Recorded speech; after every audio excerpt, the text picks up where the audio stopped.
So I I was shared this video. At first, it was a clip on Instagram with, I guess the content creator's name is Yada Awakening. He's having a conversation with a younger man. The title of the video is called Traditional Man versus 50-50 Man. I watched the clip that I saw on Instagram, but my wife shared with me the actual full length of the clip. And so I wanted to do a reaction and share some of my thoughts on what's shared. So some of this I haven't seen, and other parts I've already have some thoughts. But let's see what's shared here. It's hard out here. And you talking about, oh, I'm not a man if I'm going 50-50 with my woman. It's hard, brother. You sitting up here, your nice house, your nice jewelry, nice cars. Oh yeah, man, you gotta do 100%. How? How, brother? If I'm making $14 an hour, what you expect? Okay, whenever I do these kind of reviews, whenever I talk about this stuff, I do have a level of empathy. One, because I'm a black man. And two, I do agree. It's hard out here. It can be difficult. I think, and I think the guy's going to get to it. I believe men were made to do hard things and to do difficult things. I just think that's part of God's design for us. Usually the harder part is believing that about ourselves. It's a level of self-esteem, a level of ambition, a level of self-awareness to know that, yeah, no, we're equipped to actually accomplish a lot of great things. And we have, in history, like in general. It doesn't have to be super monumental things, but I'm sure if you're honest with yourself, you've probably accomplished some things that you found difficult. You've probably overcome some challenges. And then I'm sure if you look back, you notice that there's somewhere in your line, particularly within our community as black people, black men have accomplished some things. We've overcome some challenges. Black people in general have overcome ridiculous challenges. That's important to keep in mind. But we need that level of self-awareness. Something I did want to point out, though, my hope is that this conversation is honest and genuine and it's not staged. But I can tell that the younger guy is, I don't want to call him the 50-50 man, but the younger guy is already on defense. He's trying to sit down and have a conversation with this older guy, and he's already on defense. I think the sad part is, for us as men, sometimes we kind of look the easy out. We look for the opportunity to be excused of struggle, to be excused of difficulty. And whether that's part of, upbringing or beliefs or whatever it is, but I can tell that this guy, even the way that he's positioned, because you see it's a drastic difference. Yada is on the left, chilling in his Adidas sweatsuit. Shout out to hip hop, I guess. He's chilling, relaxed. And this other guy is up and anxious and really defensive and on guard. Even though this is, I'm assuming, supposed to be a casual conversation where you have an older man trying to impart some wisdom into a younger man. I don't know. I will say that's something that we need to do, just as men in general, especially if you're a younger man. Be open to wisdom.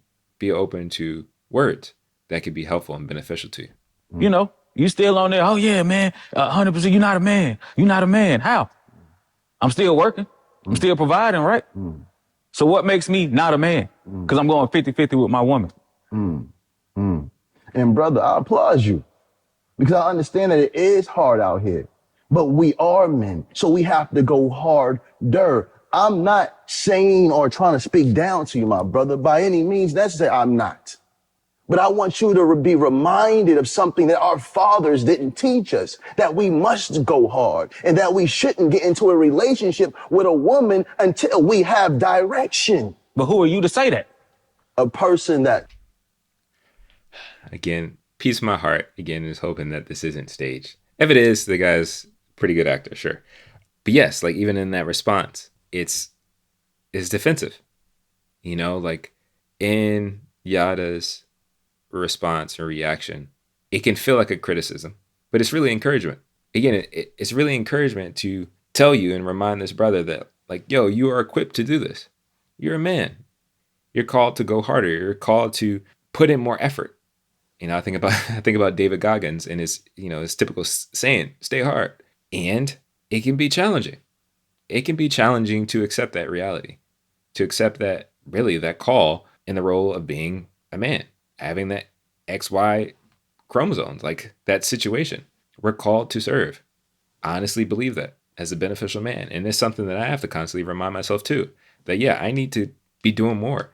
I need to be serving better for my marriage and for my community. Like I'm here to serve. I'm here to lift up others. I'm here to live for glory and for good. But if we lose sight of that, if we think we're really just supposed to be sitting here chilling, not to say that we can't enjoy things of life, because I mean, even in the book of Ecclesiastes from King Solomon, he talks about, the whole conclusion of the matter is, fear God and keep his commandments. And that we're supposed to do work, but also enjoy the fruit of our labor.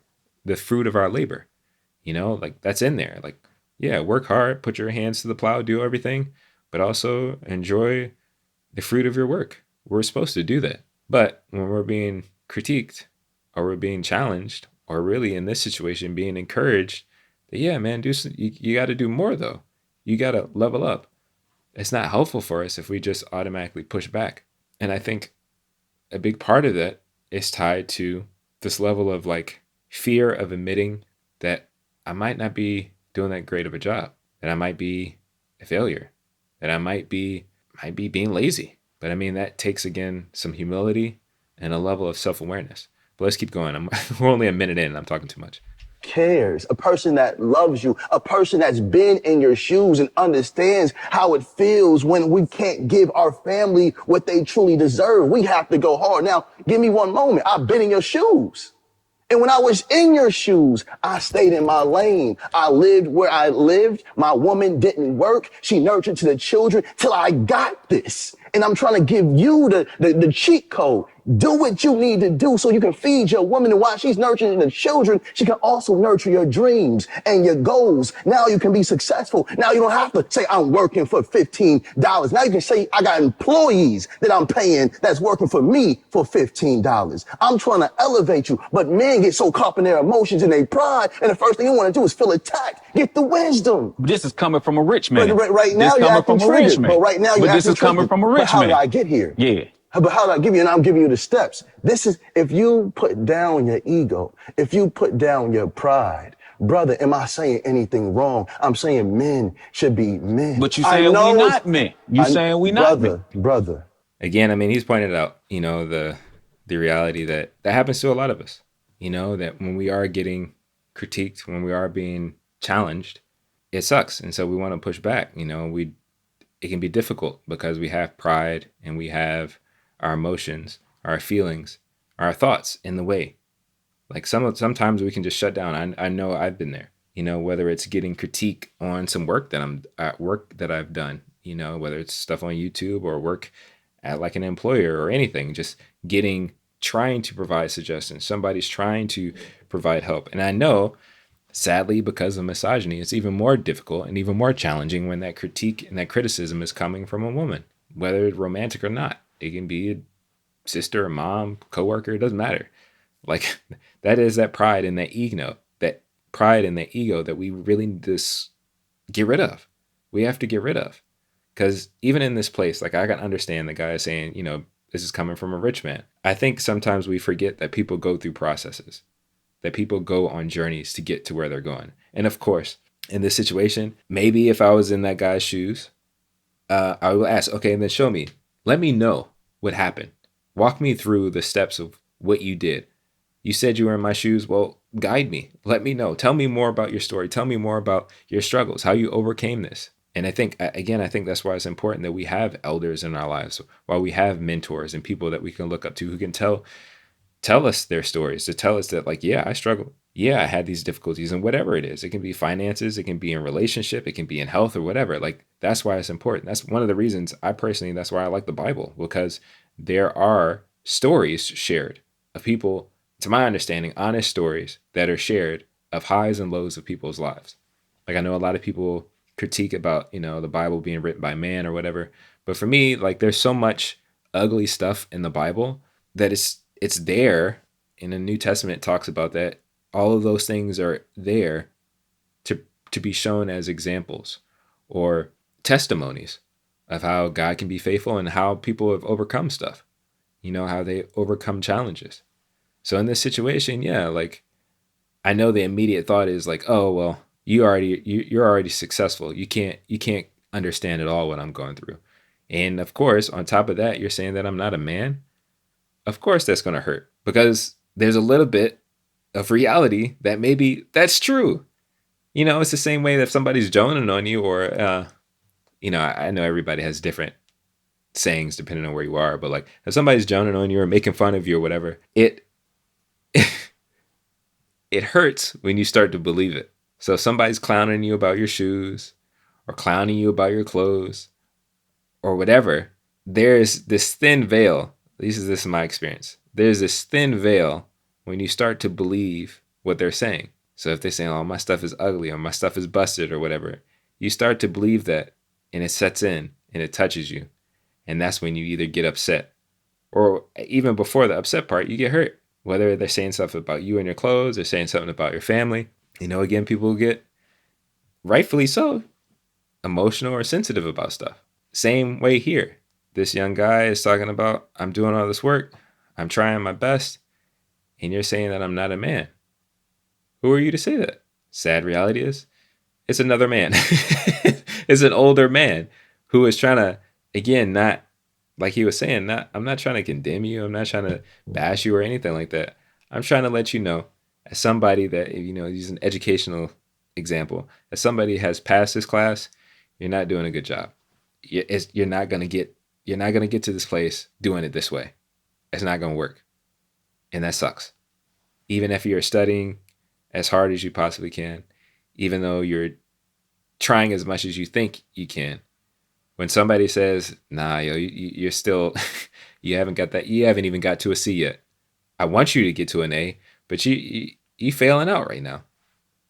That sucks. That hurts. But again, we got to put our pride and our ego aside and have some humility and open up to wisdom, because that wisdom is there to help. Like even the fact that this guy is even able to sit down and have this one-on-one, that means he cares.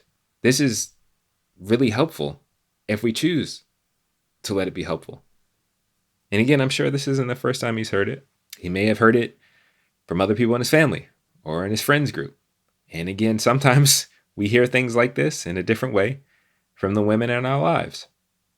This guy, I think he's either dating or something like that, but I'm sure to some degree his person has communicated something that he probably automatically took offense to, put a brick wall up and fought against it. I've fallen victim to that too.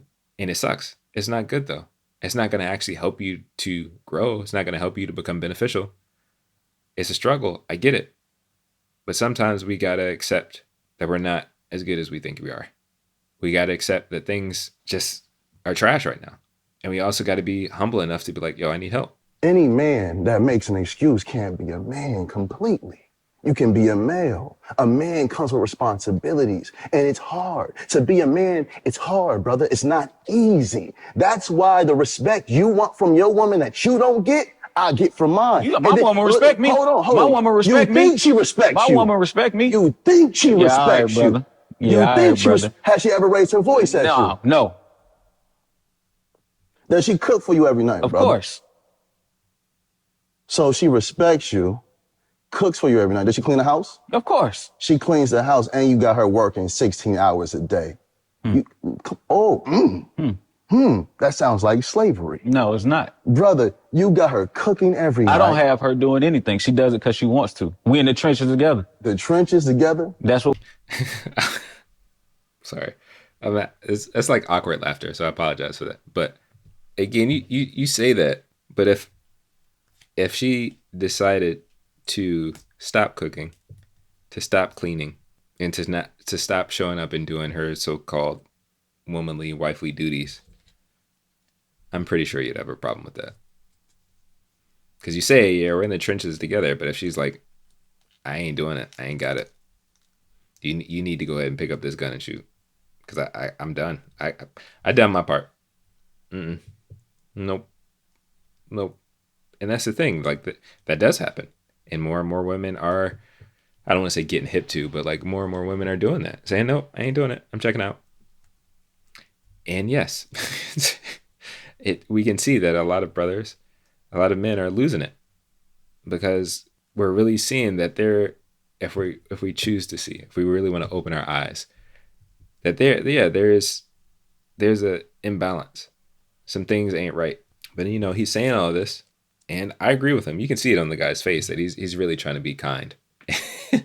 on Yada's face, he's really trying to be kind. He'd be like, your lady has developing, growing deep resentment for you, and that is, if you're in a relationship, that is something you don't want, because the resentment and like broken trust, that's a hard thing to heal within a relationship. But hey, I mean, again, we got to be open to listening to wisdom. Yeah. Brother, do you know anything about emotional abuse? Explain it. Emotional abuse is when you pour all your hurt and pain onto a woman, and just because you can't see her scars, you think it's okay. If I had a conversation with your woman, she'll probably start crying. They tired. They not built to go through what they're going through with you. She didn't choose you to struggle. But again, who are you to say that? Brother, a brother that loves you. And again, I'm trying to give you the cheat code. If you put yourself in a position, right, you work. If you have to get two jobs, you grind, allow your woman to do what she does in the home. If you have a business idea, you have her nurture that. Hey, baby, it's going to be a little hard for the next 2 years. But if we move like this, we're going to be good. You keep saying, who am I to tell you this? A man that's been in your position. A man that has risen above your circumstances. And I'm coming back down to say, this is what you do. You're not a man until you move like this. Most males will die, never experience what it feels to be a man and to be complete respected by his women and children because he didn't step into that true king place. Brother, it's hard. I understand. It's difficult. But do you understand though? Brother, do you understand? Brother, if I didn't understand, There's no way possible you could understand. Oh, The dude was telling, I'm sorry, he's telling him that he understands. But I get it. Again, it's that pride and that ego and the level of hurt that's there that keeps you from really listening. Because I think in this situation, again, we only 4 minutes in, and I've seen up to this point, so there's a lot left. I have no idea where this is gonna go. There's a lot left. I think the hope is, from the guy on the right, is that eventually Yada is going to be like, you know what? You're right. I'm sorry. I said this. I'm sorry this or whatever. You're doing a great job. Just keep doing your thing. You're not wrong. Sorry that it's this way. Let me give you a pat on the back. It don't work like that, though. And if it did, which, some people make room for that. And I'm grateful that I have people in my life who do challenge me, who do have a higher expectation for me, who want me to do better. And I'm grateful that the Most High helps me to even have that desire to want to be better, because like we can settle. And that's what I talk about in regards to gray mediocrity on the channel and on my blog and stuff like that. It's real easy to get into gray mediocrity. It's real easy to get to a place where you're complacent and you're not doing your best and you're not being who you're really called to be. And I like that, he's mentioning that, I'm trying to call you up to a higher level. But we can be, because of pride, because of fear, because of our own lack of self-awareness. And I would even say like good self-esteem. We don't try. We don't try to get higher. We don't try to raise our consciousness. We don't try to level up in this life. Because even with what he's saying, he's mentioning, the guy is mentioning that, hey, I work this job and make $14 an hour. How am I going to do better? That in itself, he's like limiting where he is. He's suggesting you can get 2 jobs. Hey, some people don't want to do that. It may be something you got to do. I get it. Whether it's picking up odd jobs here and there or whatever, it's something I'm considering. I know that I'm committing to doing that to get to an ultimate goal that I want to get to. But even with that, say you don't even want to get a second job. Are you willing to try to work to get to a job that pays more? Whether that's going back to school, getting a certification or whatever. I get it. It can be challenging, but I think it does start with, how do you view yourself? Do you even feel capable that it's even possible for you to succeed to another level? Or have you settled into gray mediocrity and you feel like this is as good as it's going to get? That's a dangerous place. And that's where I think a lot of us as Black men are. We just kind of like, oh, this is it. we've just grown complacent in so many different areas in our lives, not only financially and vocationally, but emotionally, relationally. Like this is as good as as good as it gets. And then when we see other people, like our sisters or even some other brothers, excelling and doing, we get upset. We find excuses. We get angry with them. When in reality, we're probably just angry with ourselves that we're not doing more to be our best selves. We're incongruent because there's something deep within us, even though it may have been pressed down by doubt, fear, all kinds of things. There's something deep inside of us that says, no, we can be better. We can excel. I can, achieve something more. Because whatever is triggering that envy that you may have, looking at, like in this situation, I'm sure this guy has some level of envy towards Yada. Like, you chilling in this big old house? You got all this money? Call him rich man. I'm sure there's a level of envy, but there's a level of disbelief about himself, a level of cynicism that's keeping him from thinking, oh, this is possible for me too. And that comes with great mediocrity. And we weren't designed for that.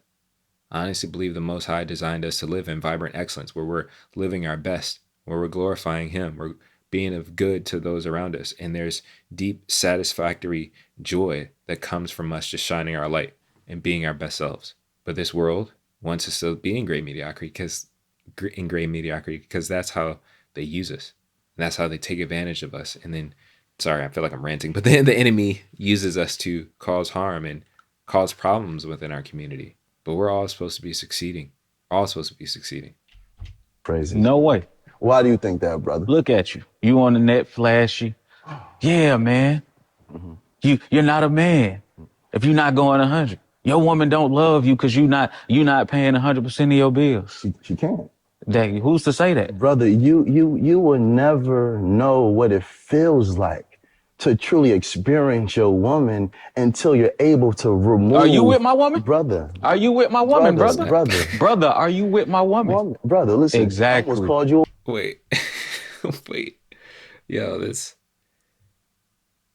I'm sorry. Like, again, this pride and ego, and I'll call it, I guess, sensitivity that this guy is having. I know a lot of men wrestle with. But again, you have to take a step back and have a level of humility and be like, maybe this person actually has something to share with me.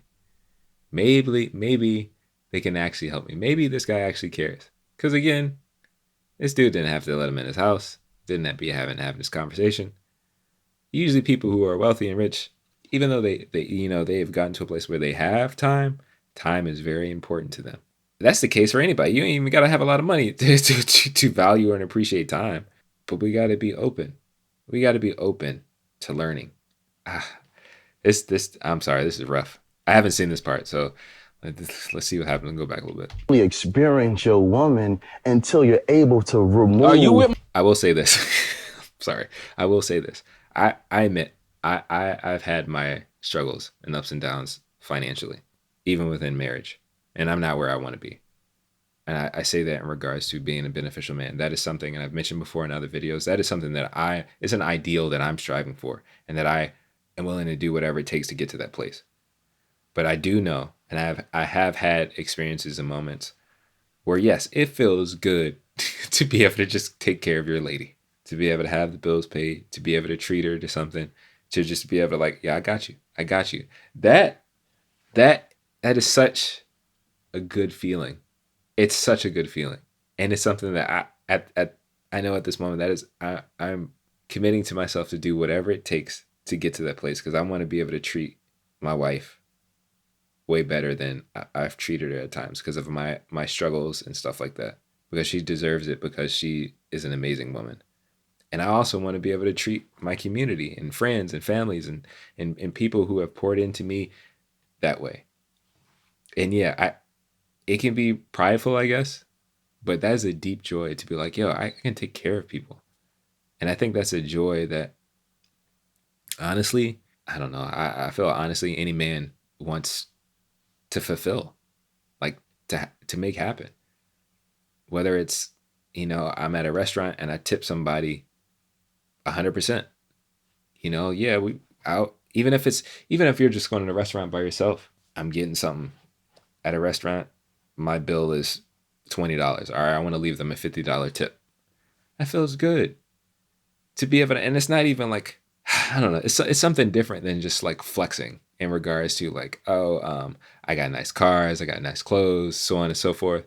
But it's like, no, like the things that I've acquired, I actually want to use to bless other people. That's a different kind of flex, I guess. Like, no, I'm not trying to stunt on anybody or whatever. I don't want to do stuff that makes you envy me. And again, we can't control that. People envy who they envy. But I want to take whatever success I have, whatever privilege, whatever power I have to be a blessing to others. As part of living in vibrant excellence. That's part of living for glory and for good. And so I can understand this. And again, like I admit, I am not where I want to be. I'm grateful that I'm able to take steps and get to a place where things can turn around and change for me. But I know I've tasted this before. Taste a little of the good life. Like that's what I want all the time. And I know for a fact that my wife wants that. I know for a fact. Like it's the truth. Who wouldn't? What woman wouldn't want that? I don't. I guess the reason I'm saying that is we can't let pride and ego and hurt feelings stop us from getting to a better place in life. We just can't. Who's to say that? Brother, you will never know what it feels like to truly experience your woman until you're able to remove. Are you with my woman? Brother. Are you with my woman, brother? Brother. Brother, are you with my woman? Brother, listen. Exactly. I almost called you a woman. You Forgive got me. you got your woman, I got mine, brother. Brother, right now, you're dealing in high emotions. You're not even allowing me to finish my sentence, For brother. what? You finished your sentence. Bro, do you like Chinese food? No. Do you like chicken? No. So you don't like nothing? No. Brother, shut up. Let me give you a gem, right? It's a gem, brother, please. And may you take this with a divine understanding heart, because I know how sometimes when we get triggered, we can't hear the love in a message because we feel triggered, we feel ashamed. But I'm saying this, if you truly love your woman, right? If you truly care for her, all I'm saying is go hard for her. And you going hard for her won't last. I know some brothers might be like, I live here, my rent's $1,400. I live here, my rent's $2,000. I live here, my rent's $5,000. I understand. But how would you be living if you didn't have that woman? All I'm saying is if she loves you and you love her, go hard for her. And then you say, baby, look, I'm going to go hard. You stay home. You nurture the children. You nurture the company. I'm going to focus on bringing in this money. So if you're playing your position and she's playing her position, you won't be struggling for too long. And I'm coming from a place of love, but most men have never been loved by a man. What I'm hearing you say is overwork myself until I'm dead. I can't no longer enjoy this woman. That's Okay. I hear that. And again, I think about the overworking and stuff like that. I hear that. I guess my immediate response is like, I get it. You should have some level of self-care. But again, you are equipped to handle your responsibilities. You are. You're equipped to handle your responsibilities. And you're also able, if you have any level of, I guess, self-confidence and self-awareness, that you can figure out a way to do what you need to do without killing yourself, without overworking yourself. It may be challenging. It may require you to be humble. It may require you to ask for help. It may require you to take some steps back. You might have to go backwards to go forward. I understand that. That is difficult. In this situation, in this response, I just sense it's like an immediate cop-out. And it's also selfish. Because again, you, as men, when we do this, when we choose to be in relationship with women, when we choose to serve others, particularly in like a romantic relationship, there's responsibility that comes with that. And we have to own up to it if we really care about that person, if we really love that person. And I would even say something that I'm learning is that even before you love the other person, you have to love yourself too. And that goes to having a level of self-esteem, a level of self-worth, and to even value and appreciate yourself. Because I think even behind that, there's a level of sense of pride that you have, sense of ambition, sense of joy that can come from, again, I'm doing the work for glory and for good. And the for good in this situation is my partner. And if we look at scripture, I think it's in the book of Ephesians. It's something that's resonated with me and that I think about from time to time is that, so in Ephesians 5, there's a passage of scripture. It talks about the relationship between wives and husbands, and Paul is giving wisdom, right? Again, a lot of men like verse 22, wives submit to your own husbands, and so on and so forth. But all right, verse 25, the more, I guess, specific thing for men. This is the English Standard Version. It says, husbands, love your wives as Christ loved the church and gave himself up for her, that he might sanctify her, having cleansed her by the washing of the water with the word, so that he might present the church to himself in splendor, without spot or wrinkle or any such thing, that she might be holy and without blemish. In the same way, husbands should love their wives as their own bodies. He who loves his wife loves himself. For no one ever hated his own flesh, but nourishes and cherishes it, just as Christ does the church, because we are members of his body. This right here, he who loves his wife loves himself. For no one ever hated his own flesh, but nourishes and cherishes it, just as Christ does the church. The first time I heard this was shared to me by an older brother in a fraternity that I'm a part of. It really stuck with me. And it's been resonating with me as time has gone on and as I've been married. And there's so much truth to it. Like, a man really can't love his wife if he hates himself. And I don't know if it's some subconscious thing or whatever. I don't know. I'm sure there's some spiritual components to it or whatever. But in this situation with this young brother, who I'm sure is probably the same age as me, I'm guessing, I don't know, he could be younger. But if it was yourself, if you are in a struggling situation, if you are feeling deprived, if you are feeling neglected, the hope would be that you would do whatever it takes to take care of yourself. The hope would be that you would do whatever to change your circumstance and change your situation. The question then is, why wouldn't you do that for somebody else that you say you care about? Somebody that's your person. And it's a really a gut check kind of question. And I think something that I've learned about myself and my own experience is that there's a level of self-hate there. And I think this could expand out to our community in general. It doesn't just have to be romantic relationships. It can be how we treat our family and our friends and the people within our community. I think there's a level of self-hate there, a level of low self, a presence of low self-esteem that keeps us from serving those who we care about, and really keeps us from serving ourselves well. Because the thing is, there's a mask to selfishness. Like, selfishness seems like it can be beneficial, that it can seem like it's feeding something good in you, but it's actually tearing you apart. It's actually breaking things down. And you may not see the fruit of it at first.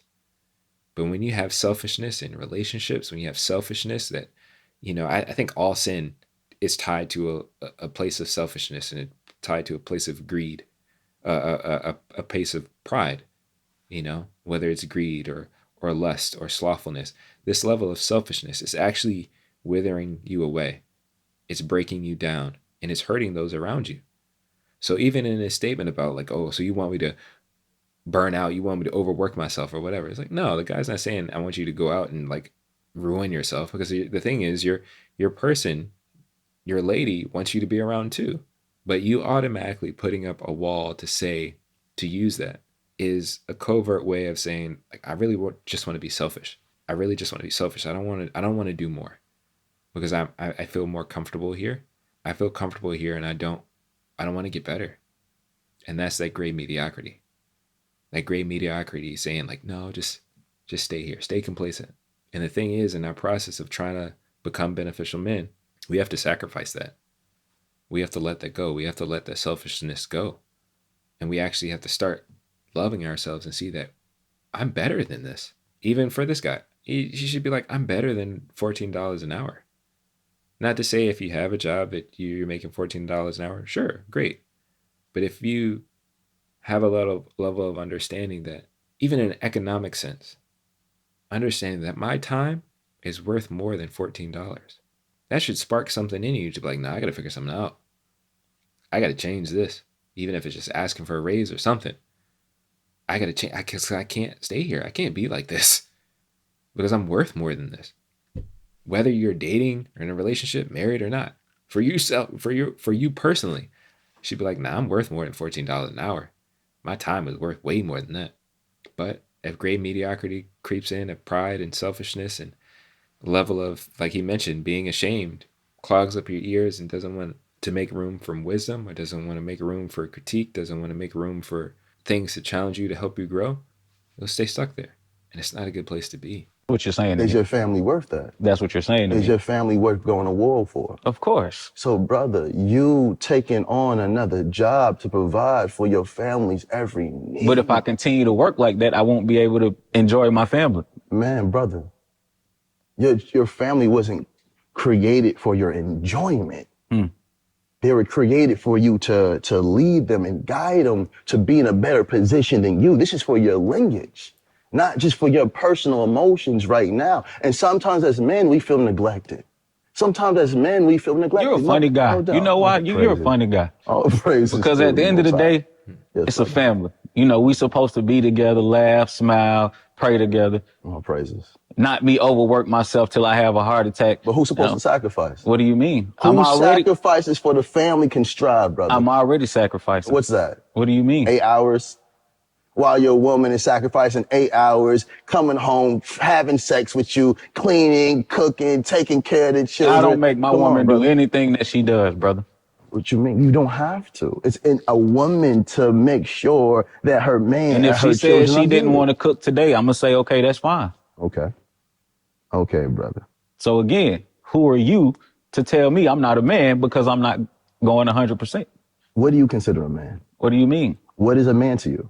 A man that gets up, goes to work, a woman that gives his woman what he can, provides for his family what he can.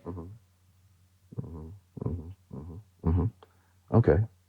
But that doesn't sound like a man. That sounds like a boy trapped in a man's body because a man doesn't make excuses.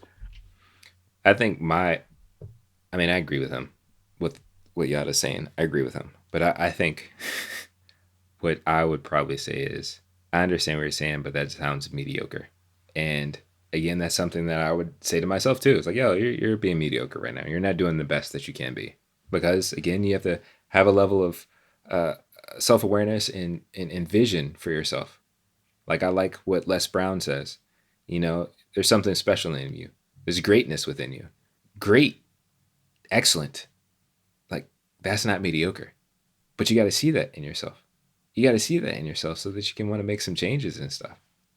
But that great mediocrity, I'm telling you, it's very subtle and it gets to us.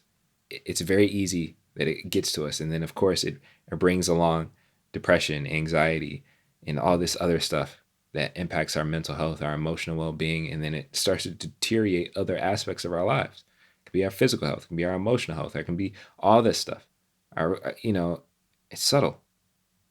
And I don't know, I would say I can understand and have empathy towards it, where this guy is, but I know he's wrestling with that. And he's wrestling with levels of self-esteem, wrestling with levels of self-confidence. And I think that's something that all of us as men wrestle with. And it's a constant battle. Because some days you can feel good. And then there could be some days, be some weeks, it could be some months, it can be some years that you don't feel like nothing. And that great mediocrity, that depression, anger, fear, all these other things can creep in and just start to take hold on you. And it's hard to keep going. But we got to break out of that. And I think a big part of that is understanding and believing that we're made for something greater. We're called to live for glory and for good. We're called to be beneficial men. We're called and designed to live in vibrant excellence, to shine light, to help other people, and to be a blessing to other people, and to enjoy life itself. We don't do what we Where can. was We the do what we excuses want. at? We don't do what we Where were can. the We do what we want. excuses at, brother? We do not, brother. We do not do what we can. We do what we want. Well, we are a reflection of God, brother. A man is a reflection of God. Correct. A man does for his family what he wants. A man puts in real work. A man wakes up just to serve God and his family, brother. Let me ask you a question, brother. And for you to die for your family, tired is a privilege. Let me ask you a question, brother. Yes, brother. When you get paid Oh, praises. and you paying 100%, what do you do for yourself?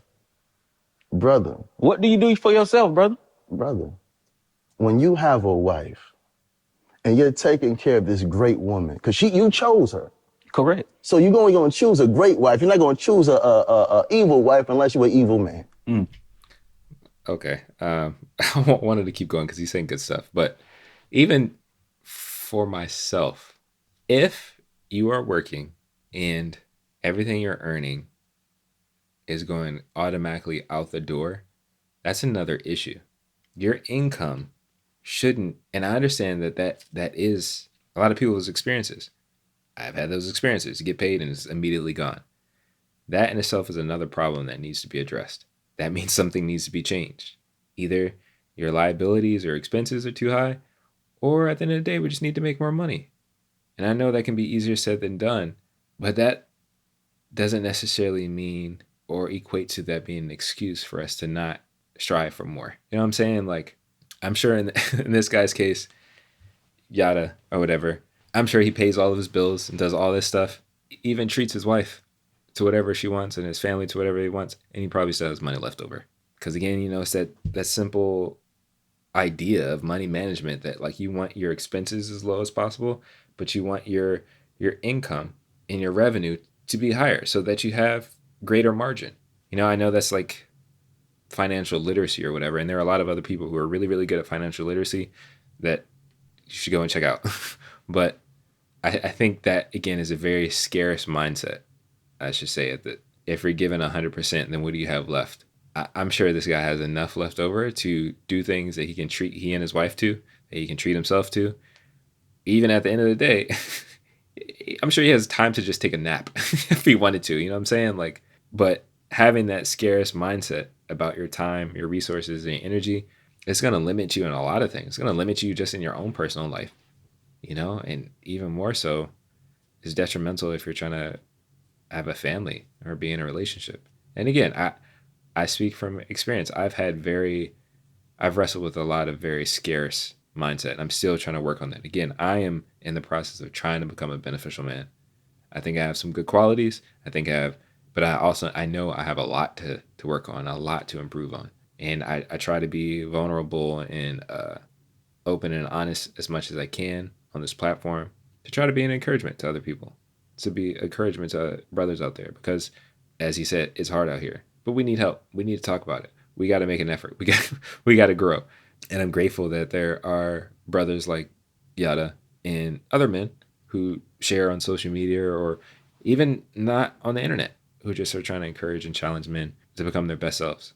Because that's what it is at the end of the day. It's like not even really a pride thing. It's just like, yo, you're called for more.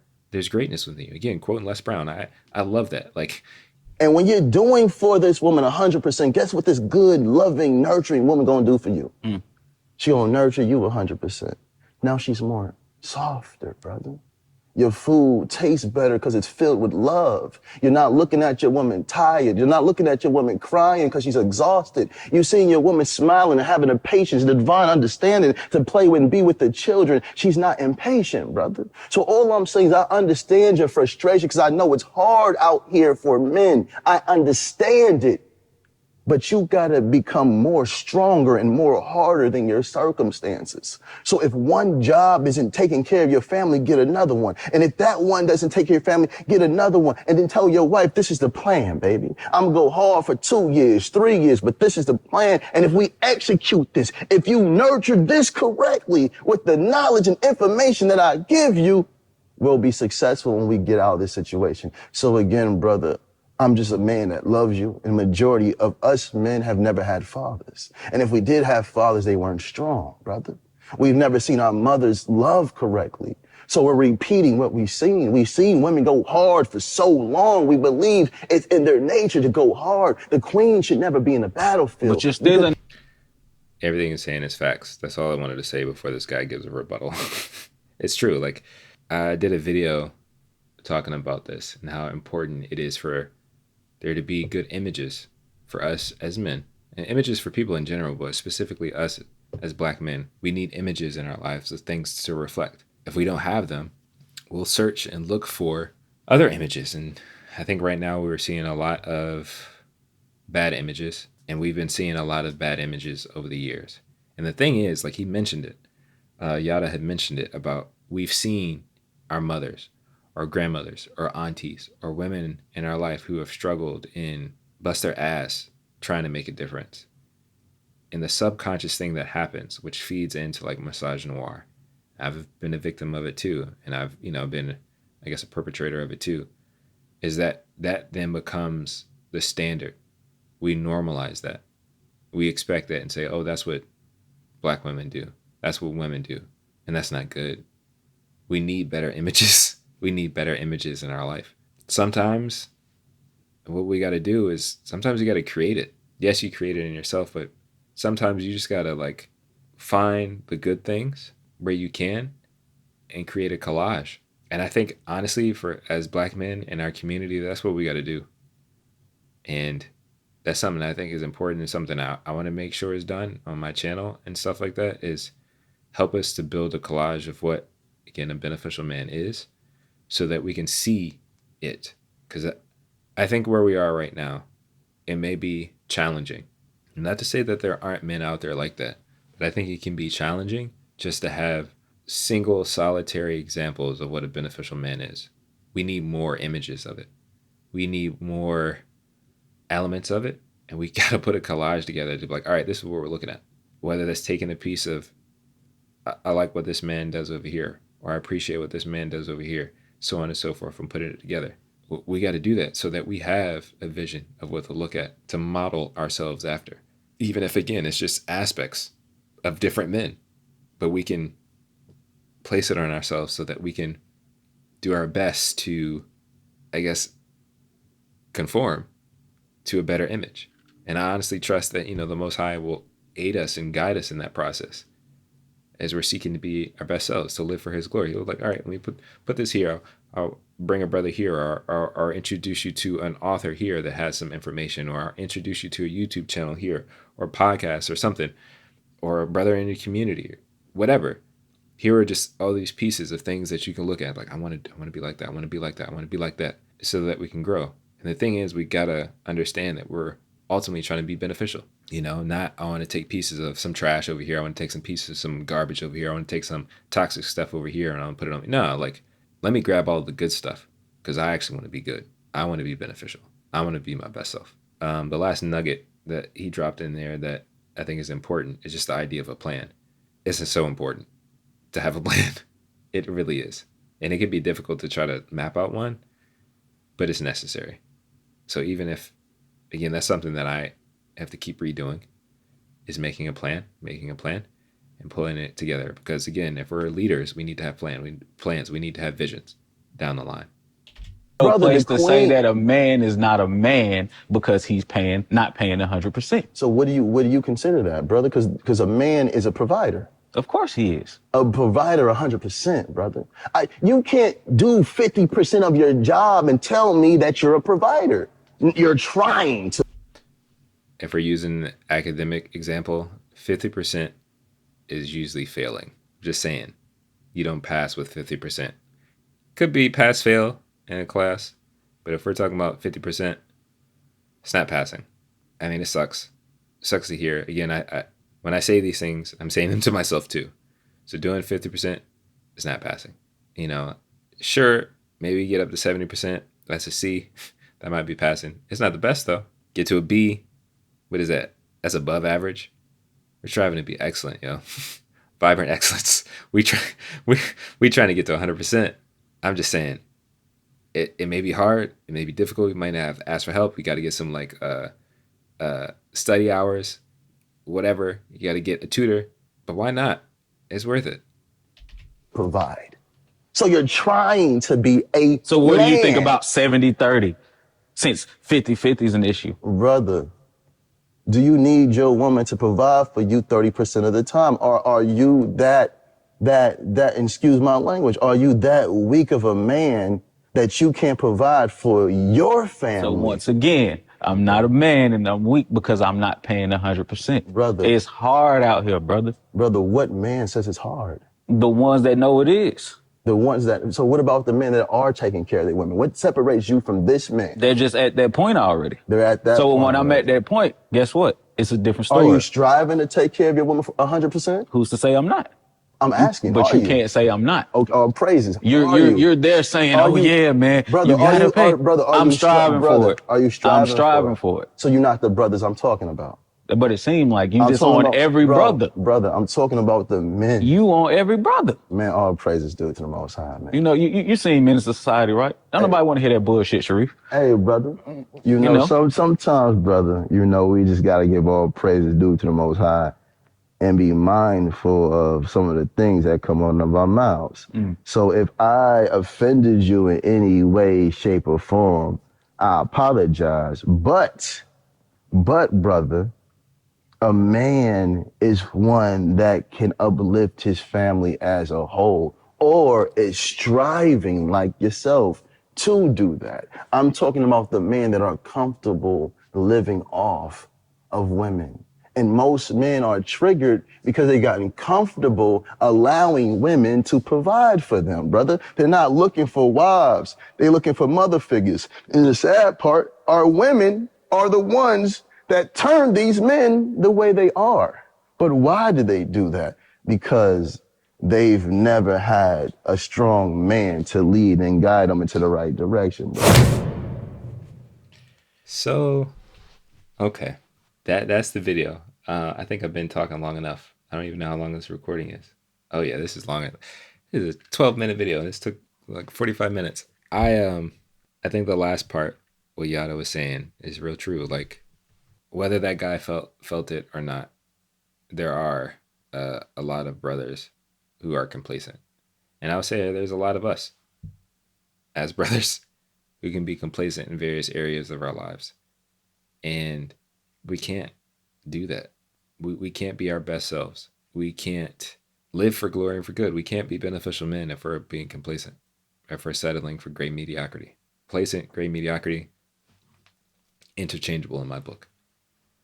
I mean, I'm grateful that this conversation was had. I'm grateful that it was recorded. I hope people, particularly men, watch it and get past the level of shame, get past the pride, and get past the ego to be open to the critique.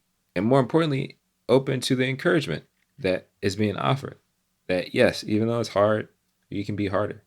Again, shout out to David Goggins. Stay hard. Like you can, we are equipped to go further. We are equipped to overcome. We are equipped, using scripture, we're more than conquerors. Like we can do it. But we have to see that in ourselves. We have to stay committed to that process. Les Brown, you have something special. There's greatness within you. We're called for great things. We're called to live for glory and for good. We're called to be beneficial. We're called to live in vibrant excellence. And yeah, it may be difficult. It may be difficult in the area of finances. It may be difficult in the area of health, area of relationships, area of mental and emotional well-being. It may be difficult, but we can do it. We can do it. I don't know. Let me know your thoughts. Yeah. Thanks for watching. I appreciate it. I'll talk to y'all later. Peace.